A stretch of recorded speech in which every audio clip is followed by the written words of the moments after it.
Stock market कोई मंदिर का प्रसाद नहीं है जो हर किसी को मिलेगा। यहाँ उसी की जय जय होगी जो इसको डेटा को प्रॉपरली समझेगा और इसमें मेहनत करेगा। हर किसी को कुछ नहीं मिलने वाला है, ठीक है।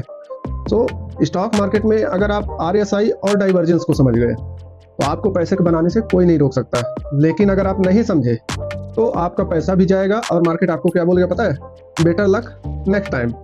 तो ये ना बोलने पाए, इससे पहले इस वीडियो को पूरा देखो और समझो कि RSI डाइवर्जेंस क्या होते हैं और इसको कैसे यूज करना चाहिए। बिना देरी किए मैं चार्ट पे आ जाता हूँ। और हाँ, एक चीज और बता दूं, इस चार्ट में मैं पिछले वीडियो का भी, पिछले पार्ट का भी डिस्कस करूंगा इसमें। तो अगर आपने नहीं देखा है तो पार्ट 1 जरूर देख लेना। ये पार्ट 2 है RSI का, ठीक है। अभी बहुत सारे पार्ट्स आने वाले हैं, इसलिए कंटिन्यूअस देखोगे सारी चीजें समझ जाओगे आप। चलिए वीडियो को शुरू करते हैं। ये आप देख रहे हैं, मैंने एक चार्ट ओपन किया हुआ है और यहाँ पे नीचे RSI लगा हुआ है। मेरे को यहाँ पे डाइवर्जेंस देखने हैं, ठीक है।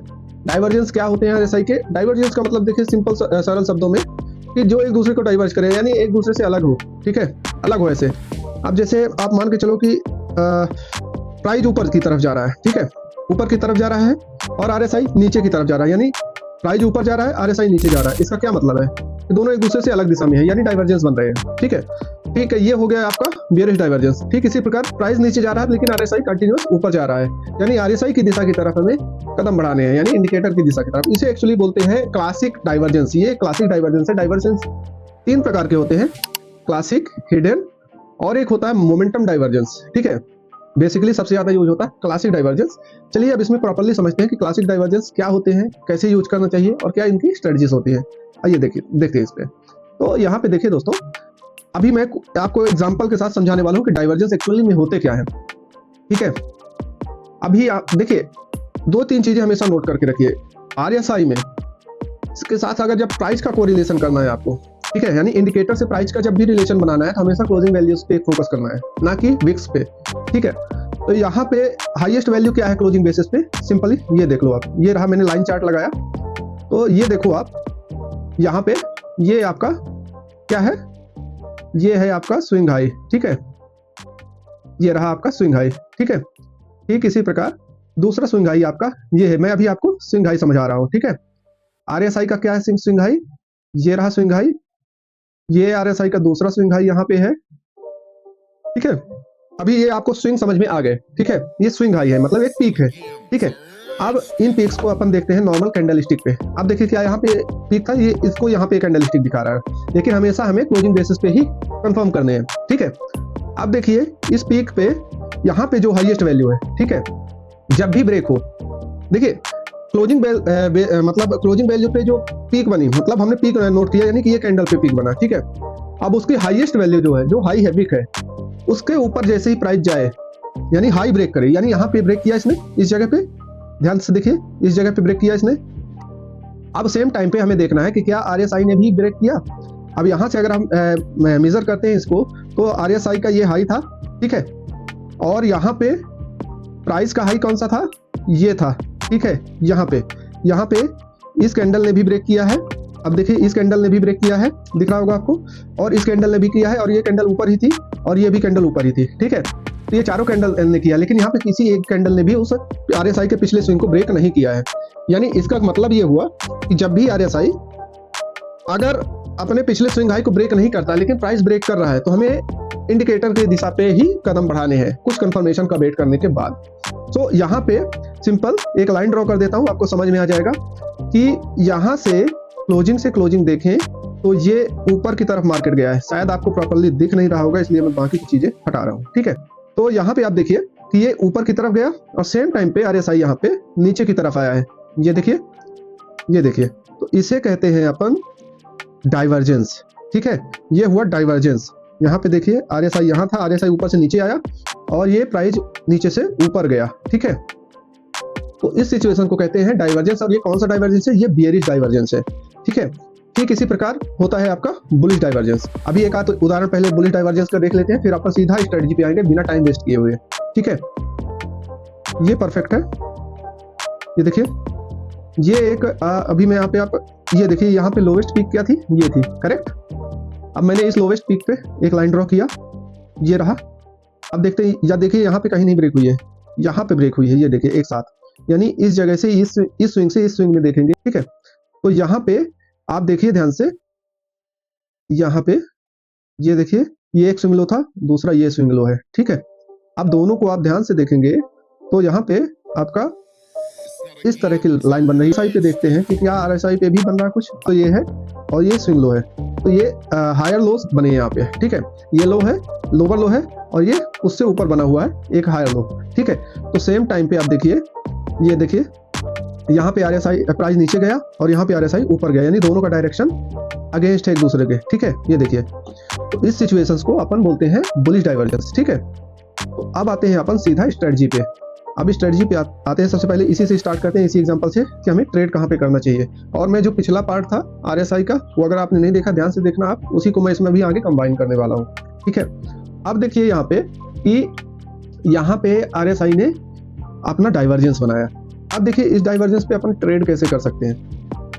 अभी जो हमने पिछली बार डिस्कस किया था कि हमेशा पुराने ट्रेड्स को भी अपन कंसीडर कर सकते हैं कि पुराने ट्रेड्स कहाँ पे थे इस लेवल पे, और उस ट्रेड से कौन सी जगह से मूवमेंट आई थी। तो यहाँ पे मैं देख पा रहा हूँ इस जगह पे ये जो स्विंग हाई है, ये जो स्विंग हाई है, यहाँ से ट्रेड्स बना था, ठीक है।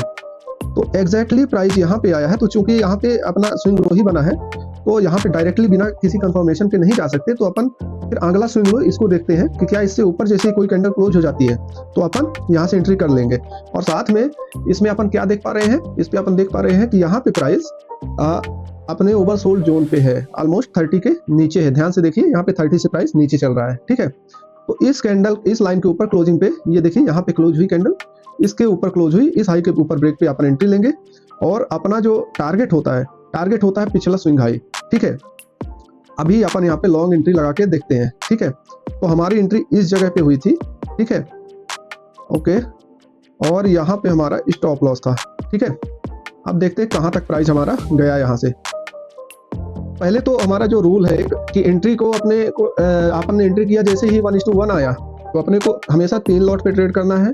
3 लॉट के जस्ट जैसे ही आपका 1:1 आए तो 1/3 क्वांटिटी यानी 1 लॉट आपको निकाल देना है, बाकी के 2 लॉट को cost to cost stop loss के साथ कर देना है। बिना स्टॉप लॉस के ट्रेड नहीं करना दोस्तों, नहीं तो बहुत बुरा फंसने वाले हो, ठीक है। यहाँ से हमारा एंट्री बना, 1:1 कहाँ पे आया, ये यहाँ पे हमारा 1:1 आ गया, ठीक है। हमने यहाँ पे स्टॉप लॉस को कॉस्ट टू कॉस्ट कर दिया और 1/3 क्वांटिटी निकाल दिया, यानी 1 लॉट पे हमें 189 पॉइंट का प्रॉफिट हुआ। अब हम वेट करेंगे कि अब इसको 1:2 चला जाए तो सीधा स्टॉप लॉस को 1:1 पे ला देंगे, ठीक है। और इसमें और भी एक तरीके हैं, जैसे कि स्विंग बनते हैं ना, वो स्विंग्स पे भी आप अपने स्टॉप लॉस को रख सकते हैं, ठीक है, क्लोजिंग बेसिस पे या फिर जो आपको सुइटेबल लगे। मैं इसके लिए भी एक अलग टॉपिक बनाने वाला हूँ कि कैसे कैसे स्टॉप लॉस को ट्रेल किया जा सकता है। अब देखिए इस पॉइंट पे यहाँ पे एक स्विंग बना, ठीक है। तो यहाँ भी हम आपका स्टॉप लॉस हो जाएगा, जो यहाँ पे था अब यहाँ पे हो जाएगा, फिर यहाँ से यहाँ शिफ्ट हो जाएगा, ठीक है। और फिर यहाँ पे, फिर यहाँ पे, फिर यहाँ पे, और जैसे ये 1:2 गया तो सीधा सी बात है कि आपको स्टॉप लॉस को कितना कर देना है, 1:1 पे कर देना है। तो यहाँ भी 1:1 पे स्टॉप लॉस हो ही जाएगा, क्योंकि यहाँ पे ये 1:2 आ गया है। तो आपका स्टॉप लॉस यहाँ कहीं 180, यानी कुल मिला के आपने 189 पॉइंट यहाँ पे गेन कर लिए तीनों लॉट पे, ठीक है, इजिली। तो ये होता है डाइवर्जेंस का बेनिफिट। और पार्ट 1 वाला जो स्ट्रेटजी है ओवरसोल्ड वाला, अब इसमें क्या है कि एक चीज अपन और लगा दें तो और ज्यादा बेनिफिट होगा। अब जैसे इसका कंफर्मेशन जो मैंने ये नीचे वाली लाइन लगाई थी, मैंने क्या बोला था कि यहाँ पे क्या कोई स्विंग हाई स्विंग लो है पिछला जहाँ से प्राइस भागा था, जी हाँ यहाँ पे था। तो इस लेवल से हमारी एंट्री के लिए अपन प्लान कर सकते थे कि यहाँ पे डाइवर्जेंस भी दिख रहा है, तो अपन चाहते तो यहाँ से भी डायरेक्टली एंट्री कर सकते थे इस कैंडल के हाई पे। अपन यहाँ तक वेट ही नहीं करते, लेकिन कोई बात नहीं, जैसा कि हमने बढ़िया किया। देखिए थोड़ा सा ज्यादा कंफर्मेशन मिल जाए और हमें सही ट्रेड मिल जाए ना, वो ज्यादा अच्छा होता है। ऐसा नहीं है कि अपन 2 रुपए के प्रॉफिट के चक्कर में 10 रुपए का नुकसान कर लें, ठीक है। तो ये चीजें अपने को हमेशा याद रखनी है। तो अब आते हैं बियरिश डाइवर्जेंस पे। बियरिश डाइवर्जेंस क्या होते हैं और कैसे इनको यूज करना चाहिए। जैसे आज ही का एग्जांपल मैंने आपको दिखाया था, सॉरी कल का ही एग्जांपल मैंने दिखाया था। अभी देखिए सुबह के बज रहे हैं 8:53, यानी मार्केट का टाइमिंग होने वाला है। मैं उससे पहले पहले ये फिनिश करूंगा ताकि कोई इम्पैक्ट ना पड़े मेरे दिए गए वीडियोस पे, ठीक है। और मैं आज का कोई ऐसा कंसीडर, देखिए कल का मार्केट तो हो ही गया है, मैं उसी को कंसीडर करूंगा और आज के लिए कोई प्रेडिक्शन नहीं करूंगा इस पर। तो अभी यहाँ पे देखिए कि यहाँ पे आप ध्यान से देखेंगे कि यहाँ पे एक हायर हाई बना, ठीक है, ये एक हायर हाई था। अभी मैं ये देखिए ये एक हायर हाई था, फिर उस हायर हाई को भी इस हायर हाई ने ब्रेक किया, ठीक है। क्या यहाँ पे सेम टाइम पे जो ये हायर हाई बना था, तो क्या RSI ने भी उसी जगह पे जब इसने ब्रेक किया, जब इसने यहाँ पे ब्रेक किया तो क्या RSI ने भी किया? RSI ने नहीं किया। ठीक है, तो अपन यहाँ पे क्या प्रेडिक्शन कर रहे हैं कि यहाँ पे आपका बेयरिश डाइवर्जेंस बन गया है। ठीक है, RSI नहीं गया यहाँ पे, लेकिन ये ब्रेक कर दिया। तो ये है आपका बेयरिश डाइवर्जेंस। आई होप आपको समझ में आ गया। जिनको नहीं समझ में आया ना, तो प्लीज कमेंट कर देना, मैं वापस ये वीडियो रिपीट कर दूंगा और बना दूंगा। मेरे को इससे कोई मतलब नहीं कि मेरे को कितना काम करना है, मतलब ये है कि आपको समझ में आ रहा है या नहीं आ रहा है, और मेरे से कोई गलती हो रही है तो प्लीज वो भी आप कमेंट कर सकते हैं। ठीक है, तो अभी यहाँ पे देखिए आप, ये प्राइस क्लोज की इसके ऊपर, यानी बेयरिश डाइवर्जेंस बनाई और प्राइस बहुत तेजी से नीचे आई है। ठीक है, तो अपनी एंट्री कहाँ पे प्लान होगी? अपन हमेशा पिछला लेवल देखेंगे कि पिछले इस जगह पे कोई स्विंग था, जी हाँ था, लेकिन प्राइस यहाँ से भागा कहाँ, कौन से लेवल से? तो वो ऊपर का लेवल था। ठीक है, अब नीचे का लेवल आप देखो, नीचे का लेवल है आपका ये। ठीक है, ये वाला स्विंग लो, ये वाला। ठीक है, या फिर क्लोजिंग बेसिस पे देखेंगे तो ये वाला लो है जहाँ से प्राइस अचानक गिरा था पिछली बार। ठीक है, और आप ध्यान से देखो आप, इस लो से प्राइस अचानक उस दिन भी गिरा था और कल भी गिरा। ठीक है, तो अपन चलिए वो तो काफी दूर है, उसमें रिस्क रिवार्ड अनमैच्ड हो जाएंगे। तो अभी यहाँ पे हमारा कहाँ पे एंट्री बनेगा? तो यहाँ पे एंट्री करने के लिए दूसरा तरीका ये होता है कि जैसे आपका ये डाइवर्जेंस बने और RSI ऊपर से 70 के लाइन को नीचे की तरफ ब्रेक करे। देखिए मैंने क्या बताया था पार्ट 1 में, ओवरबॉट ओवरसोल्ड, कोई सपोर्ट रेजिस्टेंस वहाँ पे हो, दोनों चीजें हैं यहाँ पे। और तीसरी बात यहाँ पे कि यहाँ पे जब डाइवर्जेंस बनता है ना इस जगह पे पीक्स पे, तो ये शानदार रिजल्ट देता है बॉस, आपको लॉस बहुत ही कम देता है। ये मेरा अपना ऑब्जर्वेशन है। और हाँ, ये वीडियोस को बनाने के लिए मैं करीब 70 to 80 सोर्सेस को खंगालता हूँ। अपना तो खुद का एनालिसिस है ही, आपको और बेटर एनालिसिस दूं इसलिए मैं सारी डिटेल्स को खंगालता हूँ, क्योंकि मेरे को इससे कोई प्रॉब्लम नहीं, मेरे को कौन सी बुक पढ़नी है, कौन सी क्या करनी है। ठीक है, अभी यहाँ पे देखो बॉस कि इस जगह पे RSI नीचे गया डाइवर्जेंस बनने के बाद 70 के नीचे। अब यहाँ से अपना एंट्री बन रहा है इस जगह से। अब यहाँ पे मैं एक शॉर्ट पोजीशन लगाता हूँ इस लाइन पे, यानी इस कैंडल के लो पे, क्योंकि यहाँ पे RSI नीचे क्लोज हुआ है 70 के इस जगह के नीचे। ठीक है, तो अब देखिए यहाँ से मैंने प्लान किया, मैं इस लाइन को हटा देता हूँ। स्टॉप लॉस क्या होगा मेरा? स्टॉप लॉस होगा मेरा ये वाला स्विंग हाई, और इसको मैं यहाँ पे करता हूँ 53 पॉइंट का स्टॉप लॉस यहाँ पे बन रहा है। ठीक है, और यहाँ पे हमारा 1:1 आया, 1/3 क्वांटिटी आउट। 1:2 आएगा तो 1:1 पे कर देंगे। 1:2 अभी नहीं आया, अपन वेट कर रहे हैं। 1:1 पे हमारा स्टॉप लॉस अभी भी है।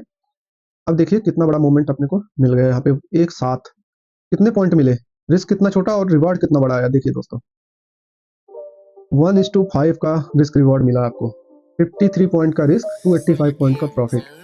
ठीक है, अब इसको देखिए ट्रेल आप बिल्कुल कर सकते हो, नो डाउट, ट्रेल भी कर सकते हो और इसको होल्ड भी कर सकते हो। ठीक है, तो ये रहा मेरा RSI पे डाइवर्जेंस का स्ट्रेटजी। इसमें दो चीजें हमेशा याद रखो कि RSI डाइवर्जेंस चाहे बुलिश हो या बेयरिश हो। बुलिश है तो 30 के नीचे अगर RSI है उस टाइम पे और वहाँ कोई सपोर्ट रेजिस्टेंस है, तो वहाँ से बहुत तेजी से भागेगा ज़्यादातर केस में। और ठीक इसका अपोजिट बेयरिश डाइवर्जेंस है और वहाँ पे RSI 70 के अबव के आसपास था, यानी जो पहली पीक थी वो 70 के आसपास थी, दूसरी पीक उससे नीचे ही रहेगी, जाहिर सी बात है। तो उस जगह पे मिलता है, वहाँ पे कोई सपोर्ट रेजिस्टेंस का रिजेक्शन है, तो वहाँ से भी प्राइस बहुत तेजी से नीचे गिरने के चांसेस होते हैं। और एक प्रो टिप इसमें ये कि डायरेक्शनल में अगर आप करते हो, जैसे मार्केट बेयरिश डायरेक्शन में अभी चल रहा है, तो डायरेक्शनल में और आपके जो मार्केट की ट्रेंड है, ट्रेंड के डायरेक्शन में जो आपका ट्रेड फंस रहा है तो वो बड़ा प्रॉफिट देता है। और जो ट्रेंड के अगेंस्ट ट्रेड फंसता है ना, तो उसमें हमेशा 1:2 या 1:3 मिल जाए ना, तुरंत भाग जाओ बस, वो डायरेक्शन के अगेंस्ट है। ठीक है, ओवरऑल डायरेक्शन को अपने को फोकस करना है। इस वीडियो को मैं यही समाप्त करता हूँ। उम्मीद करता हूँ दोस्तों मेरे से कोई गलती ना हुई हो आपको समझाने में, और मैं कोई ऐसा एक्सपर्ट नहीं हूँ कि मैं वीडियो क्रिएशन बहुत अच्छा कर लेता हूँ, नहीं, मैं एनालिसिस अच्छा कर सकता हूँ, तो मैं आपको सिर्फ वही दे सकता हूँ। एंटरटेनमेंट के लिए बहुत सारे चैनल हैं, आप वहाँ भी जा सकते हैं। तो उम्मीद करता हूँ मेरा वीडियो पसंद आया होगा। अगर पसंद आया आपको तो प्लीज़ लाइक कीजिए, और इस वीडियो बनाने के लिए, ये एनालिसिस के लिए मेरे को बहुत मेहनत लगती है, तो आप अगली बार सपोर्ट करेंगे तो अच्छा लगेगा। सब्सक्राइब कीजिए। जय हिंद, जय भारत, आप अपना ख्याल रखिए। Happy trading.